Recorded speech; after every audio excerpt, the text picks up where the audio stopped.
Hey, what is up to? Welcome to another edition of Myth here on Where All the Ladies At. I would say Myth Monday, but as I said in my previous podcast, I was a little lazy and so I'm a little behind. So these are not going to be really released only on Monday. I'm going to kind of try to get all of my Pride Month posts out to you guys before Pride ends because I really want to celebrate it. If you want to, by the way, hey, what's up? This is Where All the Ladies At. It's a podcast where I deep dive into myth and history to figure out where the fuck the women went, right?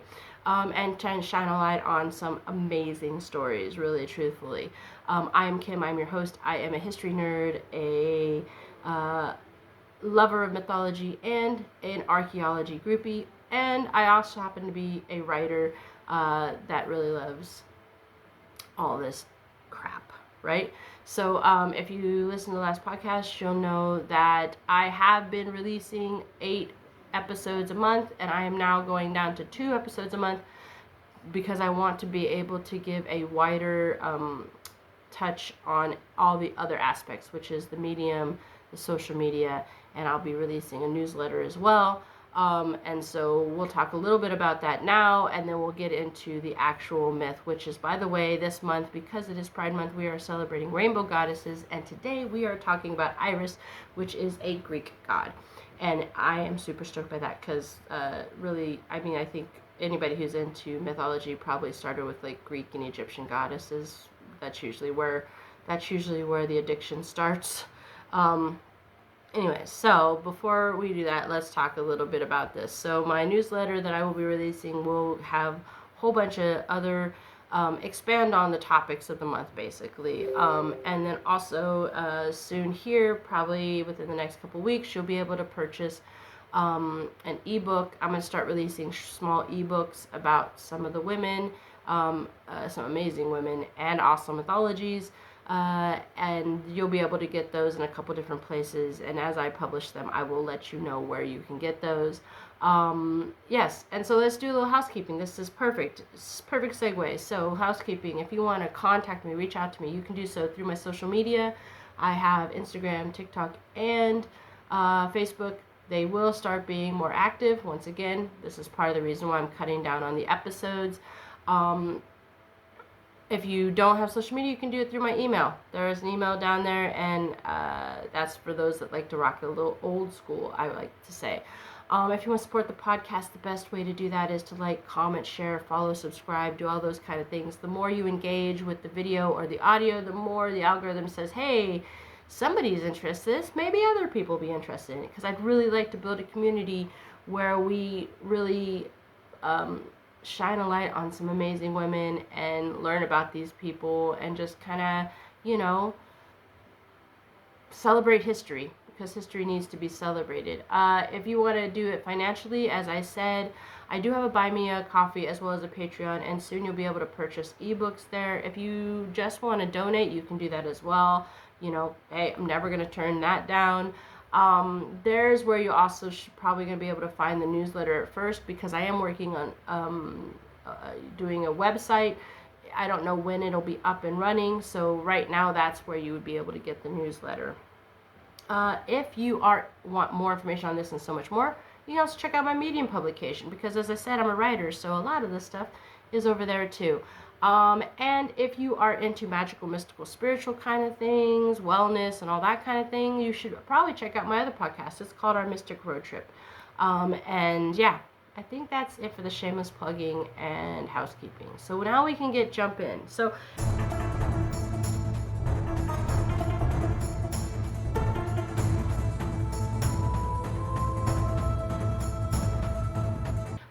if you're interested in Pride, make sure you go back and check out the last episode. I did a little intro into Pride Month before I did this, and I just want to say, it's really important for me to celebrate Pride and shine a light on these amazing goddesses and women, because, the world is how it is. And as I said in the last one, I came out much later in life, so I've always been an ally, always been someone who supported the community, and then I realized I was part of it.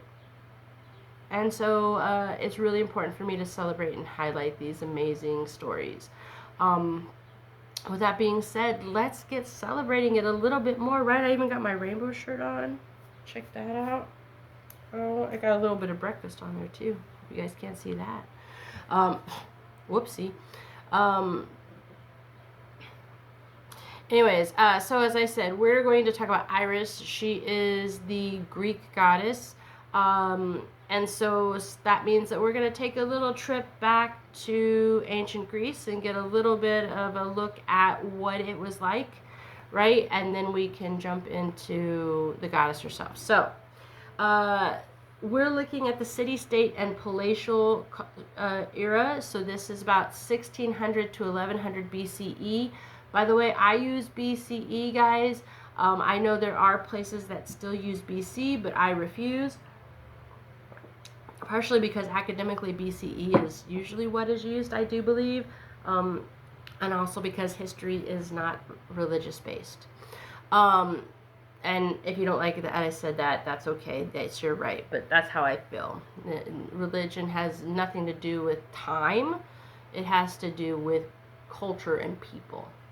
So, the palatial and city-state era would have been between 1600 and 1100 BCE. And this was when Greece wasn't even really Greece. It was just kind of patchwork of kingdoms, right? It wasn't a democracy yet.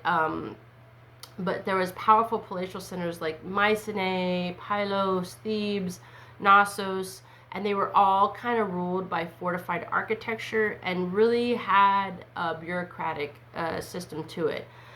Palaces at this time were government headquarters, and they were also religious centers, right? Gods were pretty much baked into daily life. It was just a normal thing, right?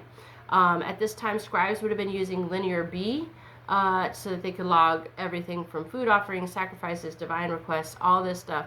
And Iris would be on those rosters. You know, I think the big thing to take away from this portion of it is that religion and politics at this time were not separate.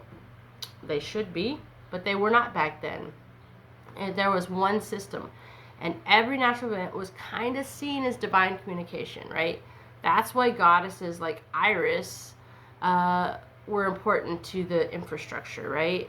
There was also, you know, this was also the heroes' time, right? So epic warriors like Achilles and Hector and Odysseus. I threw in Odysseus. He wasn't in my notes, but I've been really stuck on listening to epic, so Odysseus is the man, right? But all of these heroes were very tragic, right? Definitely dramatic, right? Honor and kin, loyalty to your family and revenge were big on the decision, driving the decisions. This was kind of, you know, here's the thing.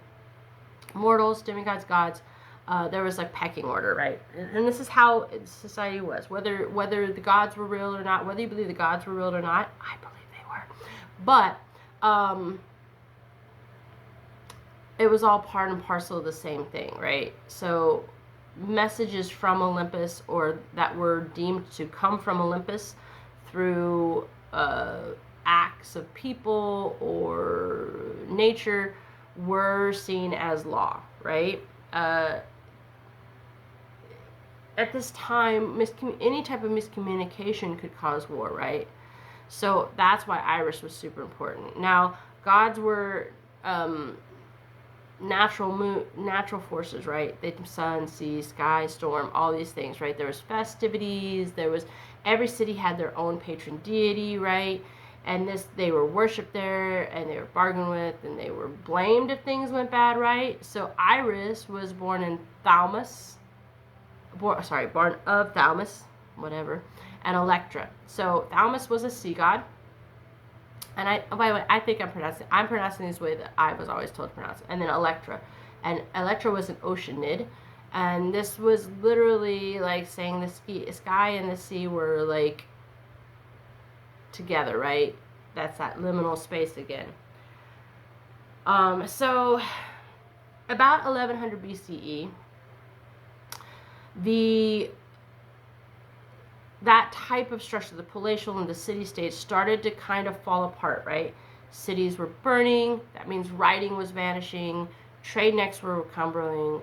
But the stories were still told verbally, but as it's the telephone game. If you tell them verbally, eventually they're going to transform, right? So even though Iris, who is the goddess we're talking about, may not have had temples, she was still persevered because she was on vases and poems and kind of songs and these kind of things, and that's how she maintained her presence. Now, women in the late Bronze Age, which is the era we're talking about,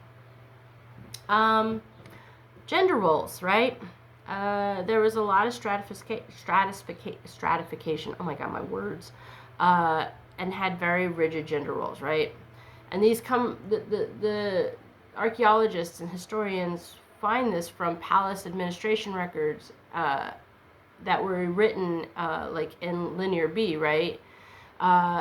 As we read through those, you see women's roles were like household laborers, weavers, that was a big deal, right? Religious functionaries, which I assume is priestesses, the thing is that though they were relegated to these very strict things, a lot of their roles were very sacred, right? So weaving, right? Huge economic engine. And it wasn't just a domestic chore. It was something that kept the economy going, right? They produced cloth for palaces and temples. Priestesses also had some clout, right? Lands, offerings, ritual roles, all that kind of stuff. But unfortunately, a majority of the women were still restricted by male-controlled systems, right? In other words, they were meant to be seen and not heard, right? Women had very little public or political power, unless they were priestesses. Literacy and leadership, definitely not in the cards for them. This is why a lot of the times in history, you're not going to hear a lot about women, right? But in myth, right, you have some big names. You have Clytemnestra, she was a brutal queen, right? You have Cassandra, she was a prophet. And then you have Iris, who is kind of like outside of the norm, right? And this is what brings us to talking about Iris herself, right?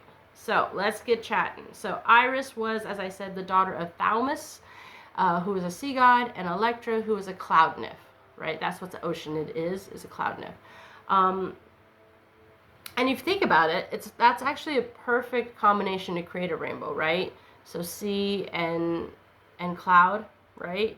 And the rainbow is a divine bridge, right? So she was kind of similar to Hermes in a lot of ways, or Mercury if you're looking at the Roman gods. She was a divine messenger. Now, she worked for all the gods, much like Hermes did, but in particular, she was very much focused with Hera, right? She was one of the goddesses that were kind of just known for like efficiency and grace and neutrality. She didn't take sides, right?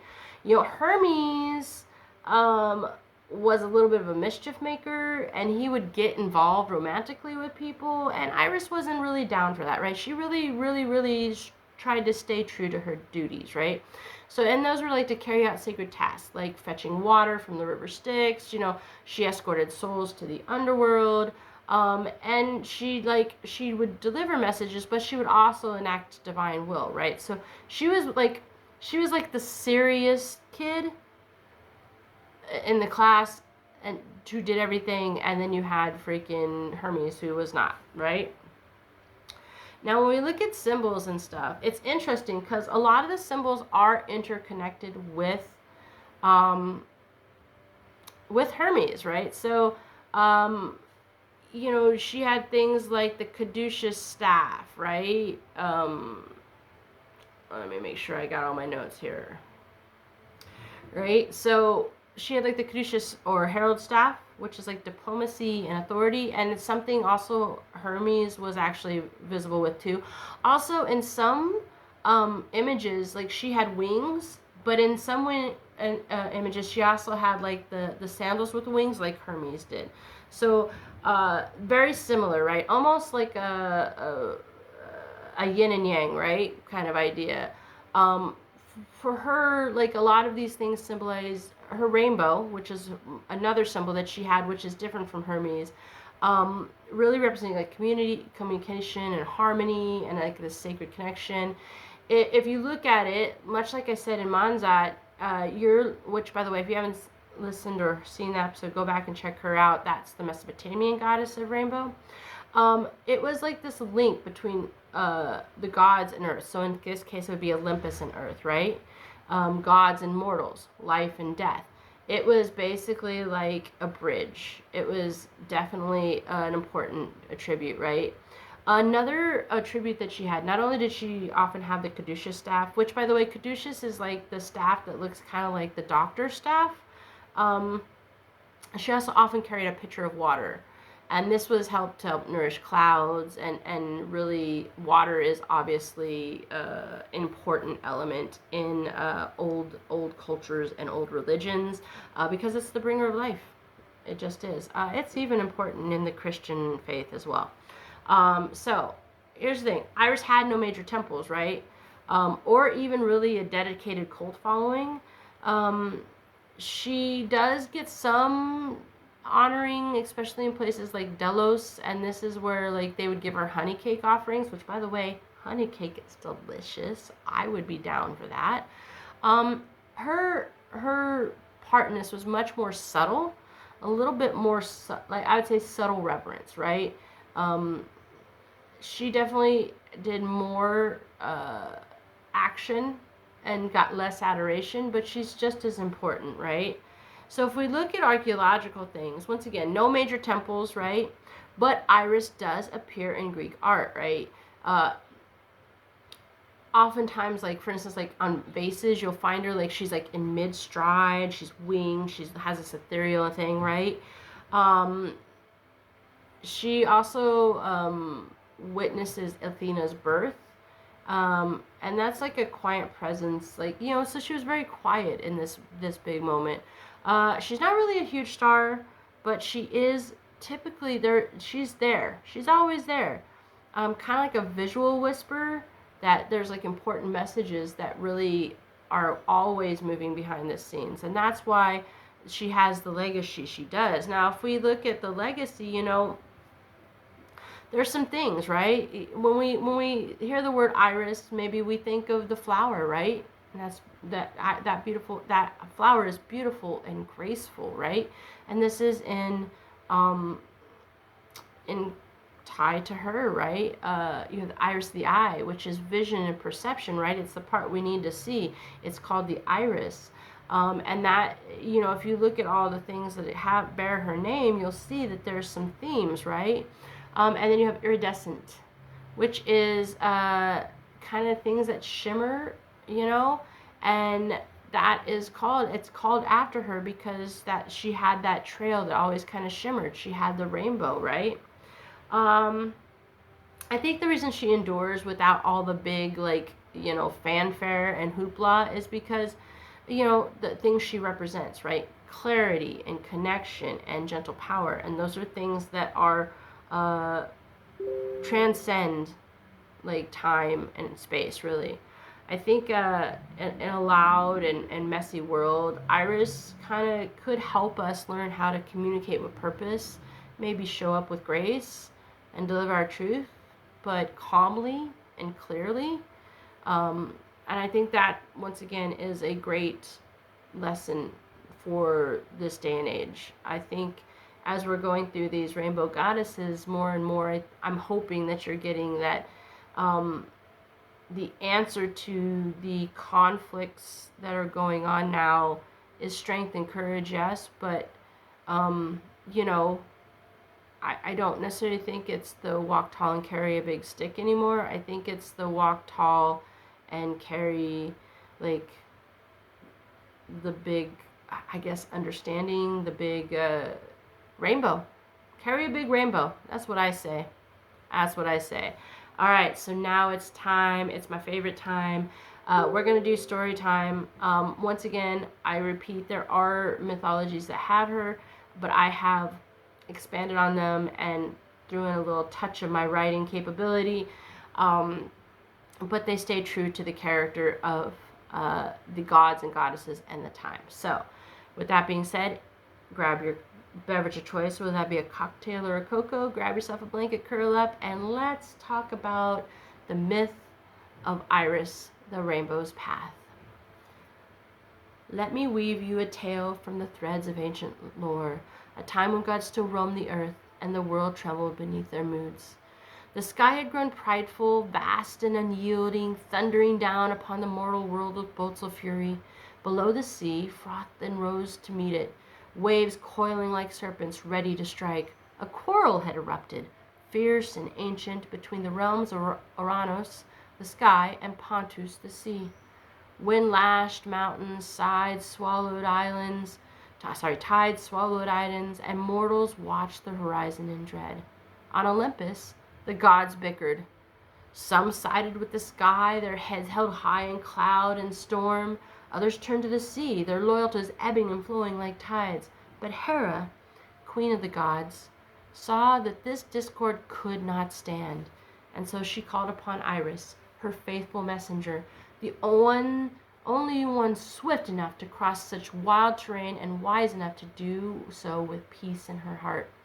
Iris came at once, with golden wings unfurled and a robe spun from every hue of dawn. She stepped onto the wind itself. She carried no weapons, only her caduceus and a voice that held the balance of storm and stillness. She flew first to the sky, where thunder growled and clouds bared their teeth. She spoke not as a servant, but as a sovereign of serenity. Great sky, said she then, you reign from above, vast and eternal, but what is dominion without harmony? Would you rule ashes in silence? The sky paused, considering. Then she turned to the sea, its waves thrashing like beasts. Old sea, she said, your depths hold secrets and life. But if you rise too high, all will drown, and none shall remember your song. The sea, too, grew still. And thus, between sky and sea, Iris hovered, neither above nor below, but in between. And in that sacred space, she wove her words like threads, binding sky to sea, calm to storm, god to god. The storm subsided, the waves bowed, the sky exhaled. From that day forth, it was said that whenever a rainbow curved across the heavens, Iris had passed there, a sign that balance had returned, a covenant renewed. And so mortals came to see the rainbow not as mere light and rain, but as the footprint of a goddess, the whisper of Iris, reminding all who looked upon that peace through delicate could still reign. And once again, a beautiful sentiment to be had, right? I think, that's it. And I hope that looking at Iris has really brought something new to you and really intrigued you to look into these things. And at the very least, I hope her presence and her identity and her story helps you see that sometimes it just takes one person who calmly but courageously steps forward to build that bridge between two communities or entities that don't understand each other and understand how their words affect the world they live in. I hope that made sense. So I thank you for joining me. I hope you enjoyed Iris. As always, if you want to reach out to me, you can do this through my social media. If you want to support the channel, please like, comment, follow, do all that kind of stuff. Financially, you can kick it with Buy Me a Coffee or Patreon. And if you want more on this, check out my Medium publication. And if you're into magical, mystical, spiritual kind of things, check out my other podcast. It's called Our Mystic Road Trip. And until next time, guys, as always, please stay safe, stay blessed, and stay curious.